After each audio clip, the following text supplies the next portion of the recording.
आज हम लोग पाव स्लीव ड्राफ्टिंग करेंगे और उसका पैटर्न मेकिंग देखेंगे। बट सबसे पहले स्लीव्स का जो मेजरमेंट है वो समझ लेते हैं, जो बेसिक स्लीव्स का मेजरमेंट है। स्लीव लेंथ का जो मेजरमेंट है वो हम लोग 12 इंच में करेंगे और स्लीव होल का जो मेजरमेंट है वो भी 12 इंच है। तो इसे हम लोग डिवाइडेड बाई 2 करके करेंगे। स्लीव होल का 12 इंच मतलब डिवाइडेड बाई 2 करने से होता है 6 इंच। और आर्म राउंड का जो मेजरमेंट है वो है 15 इंच और हम लोग -1 करके करते हैं। तो -1 करने से 15 इंच आर्म होल का मेजरमेंट है, -1 करने से होता है 14 इंचेस और 14 इंचेस को हम लोग डिवाइडेड बाई 2 करेंगे तो यहाँ पे आता है 7 इंचेस।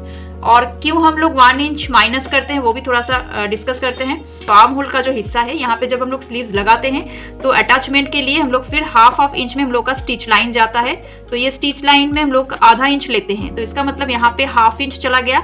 और बैक साइड मतलब इस साइड में भी अगर हम लोग स्लीव्स को अटैच करते हैं तो यहाँ पे भी हम लोग का ½ इंच चला जाता है। तो टोटल में 1 इंच माइनस हो जाता है, मतलब साइज जो है ये टोटल 1 इंच साइज में और बढ़ जाता है। तो ये अगर स्लीव्स को पूरा स्केच करते हैं